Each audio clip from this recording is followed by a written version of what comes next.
বর্তমানে ভারত ও পাকিস্তানের যুদ্ধের সম্ভাবনা কতটুকু? ভারত ও পাকিস্তান দুটি প্রতিবেশী পরমাণু শক্তিধর দেশ। তাদের ইতিহাস রক্তাক্ত যুদ্ধ আর সংঘর্ষে ভরা। কিন্তু আজকের দিনে তারা কি আবার যুদ্ধে জড়াবে? বর্তমান সামরিক অবস্থা। ভারত ও পাকিস্তান দুটো দেশেই নিজেদের সামরিক শক্তিতে অনেক শক্তিশালী। দু দেশের সেনাবাহিনী, ফাইটার জেট, সাবমেরিন সহ বিভিন্ন যুদ্ধ সামগ্রী রয়েছে পর্যাপ্ত। কিন্তু পারমাণবিক অস্ত্র থাকার কারণে সরাসরি যুদ্ধের ঝুঁকি খুবই কম।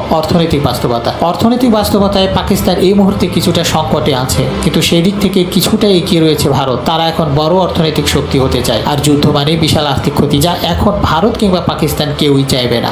আন্তর্জাতিক চাপ। যুদ্ধ শুরু হলে বিশ্ব শক্তিগুলো থেমে থাকবে না। তারা বিভিন্নভাবে চাপ প্রয়োগ করতে থাকবে যুদ্ধ থামানোর জন্য। আর বিদেশি শক্তির চাপ এই দুই দেশের প্রেক্ষাপটে অনেক বেশি কার্যকর ভূমিকা পালন করবে। তাই দু দেশের মধ্যে বড় যুদ্ধ এখন প্রায় অসম্ভব। সীমান্ত সংঘর্ষের সম্ভাবনা। তবে সীমান্তে ছোট ছোট সংঘর্ষ হতেই পারে, বিশেষ করে কাশ্মীর ইস্যু বা অন্যান্য ধর্মীয় ইস্যু নিয়ে, কিংবা ছোট ছোট কিছু সন্ত্রাসী হামলা নিয়ে। তবে বর্তমানে ভারতের বিজেপি সরকার তাদের ভোটের মাঠের রাজনীতিকে চাঙ্গা রাখার জন্য বিভিন্ন ধরনের কৌশল অবলম্বন করলেও যুদ্ধ বাঁধার মতো পরিস্থিতি তৈরি হওয়ার মতো সম্ভাবনা নেই বললেই চলে। বর্তমান পরিস্থিতিতে ভারত ও পাকিস্তানের মধ্যে যুদ্ধের সম্ভাবনা এখন খুবই কম, কিন্তু শান্তি বজায় রাখতে হলে আলোচনার পথেই হতে হবে একমাত্র সমাধান। আপনার কি মনে হয়? মতামত জানাবেন কমেন্টের মাধ্যমে।